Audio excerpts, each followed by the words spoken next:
look, I don't typically do stuff like this. And you know what? Let's just get into it. Doctor Who is dead.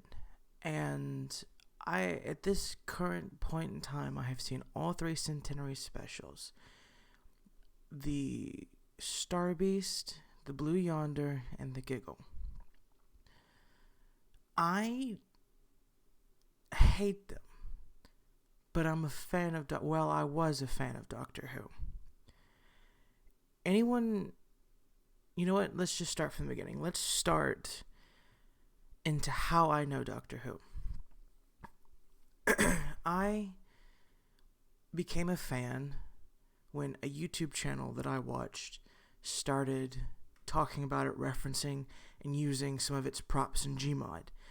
And I was so interested with it, and I wanted to be more connected with that YouTuber, I decided to watch the show. I fell in love with the show. The 9th Doctor, Christopher Eccleston, was the best at the time because he's the first one I saw. And I watched every single episode that I could before they took it off of Netflix.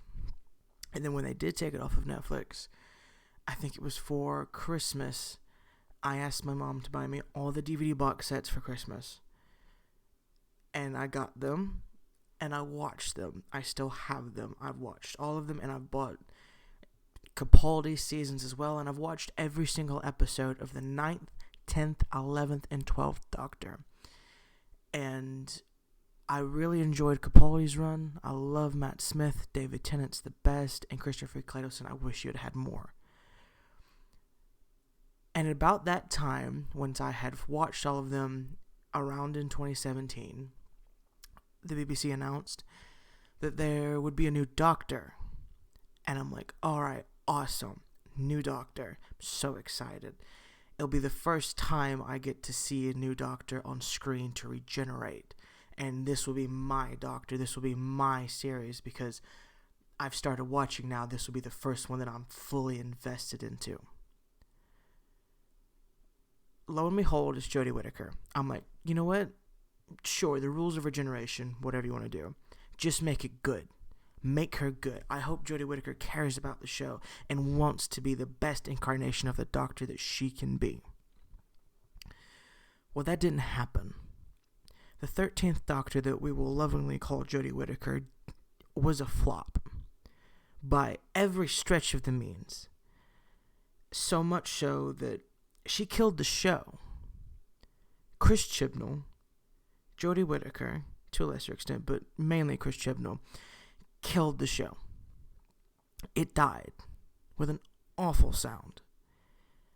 I went from being someone who knew nothing about Doctor Who, being so invested, even so much so going back and buying old DVDs of the 4th, 5th, 6th, 7th, 8th, the Doctor Who movie, the 1st, the 2nd Doctor. I've seen the very first episode of Doctor Who, An Unearthly Child. I love Doctor Who. I have the Sonics. I have some of the audiobooks. I enjoy Doctor Who. It was my favorite show. But now some time passed. Jodie Whittaker, the 13th Doctor that we will lovingly call Jodie Whittaker, had 3 seasons. 3 too many. And now she's regenerated back into David Tennant. And then we've got the centenary specials. I was like, you know what? Russell T Davies is coming back. They're bringing back David Tennant. But we already know the 15th Doctor is going to be Nishutigawa. And I'm like, okay. I know what's happened the last couple of years, but like, blind optimism. Let's just hope. Let's just hope for a second, just for 1 second, that they bring back David Tennant and they at least have one good episode. Just one. Just for a second. Just for 1 second. That way we can enjoy David Tennant once again. I still am reeling from the shows. I won't go through and give a full in-depth breakdown because frankly, it's not worth the time. And just for the record, if you've made it this far, and anyone who wants to give hate, give me your hate. I crave all of the people who shill for this current Doctor Who to hate on me, because it just proves to me everything that I believe that they're trying to do with this show. It's a self-fulfilling prophecy. But let's just start with the Star Beast. Beep the Meep, the genocidal maniac, finally on a Doctor Who TV screen. Finally. I was optimistic for the episode. I started watching the episode. I'm not going to lie to you. I got goosebumps and I was smiling at the beginning of the episode. The Tardis, David Tennant, like it's that era again. It's Doctor Who again. And then we meet Rose, we meet Donna again, and it's just like, okay, how are they going to do the Donna thing? How are they going to do this? Because, in my honest opinion, the only way they should have been able to do that episode was if Donna died. And I hate saying that because Donna is my favorite companion out of all of them. Her smart, quip jokes, like she was so relatable as a character, and I love Donna. One of the best companions in Doctor Who. But the episode goes on. They're bebopping all around, and then we get hit over the head with tons of propaganda. And just for the record, I don't care if you're trans. I don't care if you're gay. I don't care. Never cared. That's not my place. This is a TV show. I watch TV to get away from certain stuff. I don't want to be lectured to. That's all they did in the first episode of the Centenary Special. Rose is beautiful, isn't she? She's gorgeous. She gets dead named. I'm like, are you kidding me? What is this? This isn't Doctor Who. It's an allegory for your stupid worldview. You could have had Rose in that episode. She could have been trans. It doesn't matter. You know how you get around that? You mention it once, maybe twice, and then we move on. Hell, you could have, I guess, solved the meta crisis with making Donna have a child, and some of it passing on to the child. I guess that makes sense. I guess it does. Sorry for the spoilers, by the way. I mean, I guess that makes sense, but still, you are better as a woman to the Doctor? Actually, factually, no. In Doctor Who, the series died when they brought in the woman. And that's not an allegory for women. That's an allegory for your propaganda. They did the same thing with Star Wars. Not going to get off in the weeds. Trying to stick to the episodes because this is my soapbox. Anyway, the Doctor is talking to Beep the Meep, and I guess refers to him as a him or something. I can't rewatch these episodes to even try to like get something out of it because they're just painful to watch. They really are. So he uses the wrong pronoun on the fucking alien, pardon my French. And Rose corrects him, of course, like any good, boring, horrible, just no good person would do, I guess. It's like, oh God. And then the Beep the Meep doesn't even have pronouns. I understand if you're I'm sorry, I'm all over the place. If you're going to do the whole pronoun shtick, give them pronouns, I guess, if that's where you're going to go with it. Not the definite article, the Beep the Meep. Like, makes all of that pointless, doesn't it? Kind of you just did that just to do it. It's an alien. Who cares? It's an alien. It's going to kill us all anyway, probably. Truthfully, the episode is so forgettable. That's the main thing right there. They just constantly shoehorn everything down. And in the end of the episode, you were better as a woman. It was binary and stuff. It's like, it's just propaganda. It's just propaganda. And I watched the second one, the Blue Yonder, with my sister. And she's like, it's harder to be so political when you're in space. I'm like, thank God. Thank God we're up in space this time. But don't worry, they still were able, they pointlessly race swapped Isaac Newton. Why? Half the people aren't even gonna, half the children watching the show aren't even gonna know who he is. And also, Mavity? They didn't even get it right. He didn't even get it right. So what'd they do? They changed the course of history, getting rid of gravity, and race swapped Sir Isaac Newton. What was the point of that? And then on top of that, once they're in space, Donna was like, Sir Isaac Newton was hot. And the doctor was like, yes, he was really hot. Oh, I'm that now. And then Donna was like, it's always been on the, it's like, I didn't know it was that close to the surface or something like that. Donna says, it's always been that close to the surface. I'm like, excuse me? Excuse me. Do we not remember the whole storyline with Rose? With the same doctor's face, mind you? Like, sexuality shouldn't be in TV shows, especially when you have someone like the Doctor who's genuinely supposed to be ambiguous. But since The Timeless Child, they kind of screwed the pooch on that one. So, I guess it's just a whatever kind of show now. Just throw whatever you'd like at a canvas and hope that it sticks. Either way, The Blue Yonder was arguably, of the three, the best episode of the three. And when I say the best, they're still miles under the episode in which Doctor Who was canceled under, Survival. I have that one on DVD, and actually, it was a bit rough around the edges. Enjoyed it more than what I saw in The Blue Yonder and in The Star Beast. But neither two episodes compare, in my opinion. I have not seen a single person yet make a video about the Giggle. I have not seen it, and I won't see it until I have had my time to come down off this. I watched it last night. Stayed up after NXT Deadline, and I was like, you know what? I'll watch it. Because they brought back the Toymaker, sorry. He's basically the master at this point. But I watch it, and I'm like, okay, I like where it's going so far.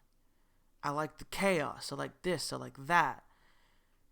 They still throw in some politics in the beginning. It's like they try to make everyone right so everyone loses. Spoiler warnings, by the way. That's why everyone's gone mad. Because the Toymaker somehow got into the reality in about 1925 and somehow infiltrated Yogi Bear's testing of the first television. And they say television a lot in the first little bit when they're talking about it. But Yogi Bear's assistant goes and buys a puppet from the I'm going to get his name wrong 100 different times, and I'm sorry, the Toymaker. And his Giggle, the Toymaker's Giggle, is in the puppet that gets lodged in TV, which then gets lodged into every video or everything after the fact. And so it's in your brain already. The la la la la la la la. I can't sing, so it's that. It's his giggle, it's his laugh. All stuck into that, and you hear it all the time. It's in your media. So when the satellite from, I think it was South Korea, gets launched and connects everyone to a device, he's able to cause everyone to go insane by making everyone right. Thus, everyone's, right about everything. So they just go crazy altogether. I like that. That's smart. That's good. That's something a Doctor Who villain would do. Being in and just playing the long game. And I love that. That's really, really good. Where you start to lose me is when they get back to unit. And by the way, there's only 4 or 5 locations, I think, in this episode. It's the same town square where they've been in all 3 episodes. It's the unit base. It's the 1925 in London, I believe it is. Honestly, I stopped paying attention to locations and stuff because I was just so confused at a certain point. So the Doctor finally recognizes the Toymaker, challenges into a game. The Toymaker wins. But then he challenges them to a best out of 3 because they're tied. Since the first Doctor won the first game, the 14th Doctor lost the second game, they have to play another one. And the Toymaker's like, I challenge you in 2023, basically. And he whirls a little curtain, disappears. And then Donna and David Tennant have to run out of the building. I don't know why I keep saying David Tennant. And I like the parts where, because David Tennant and Catherine take control of the screen whenever they're in any of these specials, because it's the Doctor and Donna. Like, they are the best things besides, like, Bernard Cribbins out of this entire thing. The whole Noble family is a bunch of interesting people, and I love all of their characters. I just hate how they have to shoehorn in stuff about them. What else do we really know about Rose, for instance, besides that she's trans? And that she makes dolls. That's about it, really. It was pretty surface level with that character. We had I think Donna's husband now. We had some of him in, like, you know, the previous season or the previous seasons where he was in, or when they were engaged, I think. We've had a little bit of build on him. He got a little bit more in this one. Same with Donna's mom. Bernard wasn't in it much because I believe he passed away while they were filming, I think. Because they tried not to show his face through some of it. And my heart goes out for that one because that one was really sad. But, like, Rose was just so surface level. I'm getting off the plot. But going back to Donna and David, or Donna and the Doctor, Donna starts running, and David Tennant was like, Donna, and Donna was like, I'm already running. I love that. That's the little bit of good. Like, that's funny. That I like that. I think I actually might have chuckled when that happened. So they leave. They get out of the building because it's collapsing, and it turns into a box. And then we're back in the unit headquarters. And by the way, I missed this whole thing. The reason that the unit aren't controlled by the Giggle is because they're wearing arm bracelets. Kate takes hers off and demonstrates, like, what happens to the brainwaves. Like, they go from being calm wearing the bracelet to just a state of just uncontrolled, like, conspiracy theories, basically, once you take it off. Like, they're really pushing the point. I'm seeing at this point that's like, okay, so feel like they're kind of calling out their own critics with, like the people who diss on Doctor Who, I guess, like me now. They're calling them out at this point. And I'm just like, okay, I guess since you're technically calling everyone out and not just your critics, I can go with this, I suppose. But even then, it's still ridiculous. So we get back to unit. The Doctor's like, give me this, give me that. I didn't even hear what he was talking about because, frankly, I was trying to be invested and it was hard. So Melanie's there, by the way. I think one of the 6 Doctor's companions. I can't quite remember. We get her backstory of how she was able to get home and whatnot. Her reunion with the Doctor and a little bit, because she works for unit now. The Doctor hands her the box that the building turned into. And they're running something another, some data something another, and then the master, Jesus Christ, the Toymaker appears. I don't know why I keep saying the master, but the Toymaker. They make him so interesting, and then make him just as ineffective as Sacha Dawn's master. Like, he's like it. Oh my god. Okay. And then the Toymaker, he's just dancing. He turns 2 guards, which, the funniest part, he turns them into just like balls. It's hilarious, like colorful kickballs. Like, it was funny. I like that. That was showing how powerful this guy is. How powerful the Toymaker is. He turned with a single, just touch them. They turn into kickballs. On top of that, unit soldiers start shooting at him. He doesn't even flinch. Their bullets turn into rose petals. And I'm just like, this guy is so freaking powerful. So powerful, in fact, that Russell T Davies realizes how powerful he is and just nerfs everything else. Because I feel like they rewrote this. Had to have. because the entire final bit, I think, of this episode is in unit. Because they go out on the balcony, because the Toymaker has gotten the big satellite laser, because they shut down the satellite that connected everyone through a device.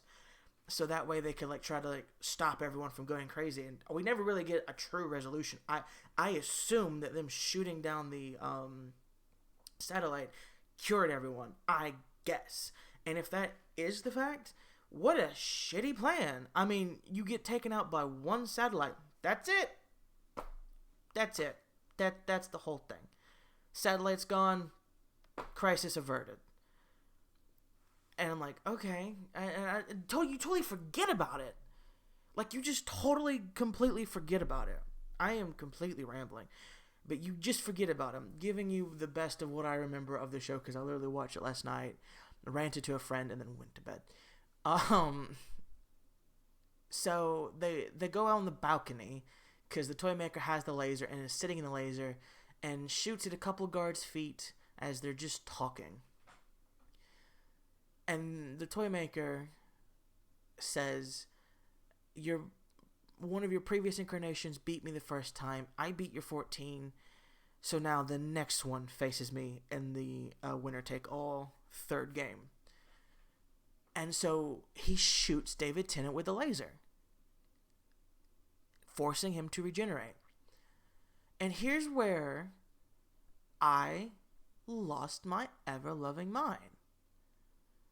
He shoots him for a long time, stops the laser, don't even know what he's saying at this point. He's probably going on some silly something or other. And the Doctor drops to his knees, and you can see the glow aura regeneration starting. And Donna was like, you can do whatever to me, I'm going with him. And Melanie says the same thing. So they come over and grab his arms, because they're his friends, and the Toymaker's house maidens or something like that, trying to insult them. And he starts to regenerate, and then he doesn't. And then he's like, pull on my arms, it feels different this time. So Melanie pulls one arm, Donna pulls the other, and he splits into David Tennant and Shudigawa. And I'm sitting there like, what the hell is this? No regeneration, no sad moment for David Tennant, who's good at sad moments, by the way. No sad moment, he just splits him in half. Like a Twix, just splits him right, Kit Kat, right down the middle. Now there's two of them.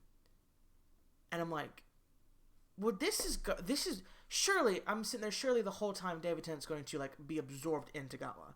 At some point, the 14th is going to be absorbed into the 15th Doctor. I'm just thinking at some point that's going to happen. Never happens, by the way. Never happens. So, Nishutigawa, the 15th Doctor, I guess, David Tennant, the 14th Doctor, challenged the puppet master, Toymaker. I don't know why I keep getting his name wrong. I know who he is. Challenge him to a game. And by his own rules, the Toymaker is not allowed to say no. And he can't cheat. Apparently we learned that, because that's the only rules he follows, are the rules of the game. He's an unlimited being, but cheating is just beneath him. So they challenge him to the first game ever invented, because when they walked in, or when Yogi Berra's companion walked into the toy store, and when David Tennant walked into the toy store, he gave them some spiel about the first game being invented, which was catch. And the second one was apparently hide and seek. That's why they have to chase the Toymaker through the building to find him, and then they challenge him to a game in which the Doctor loses.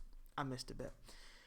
So now we're still at Unit. We're still on that big platform where we've been for the last, 15, 20, 30 minutes.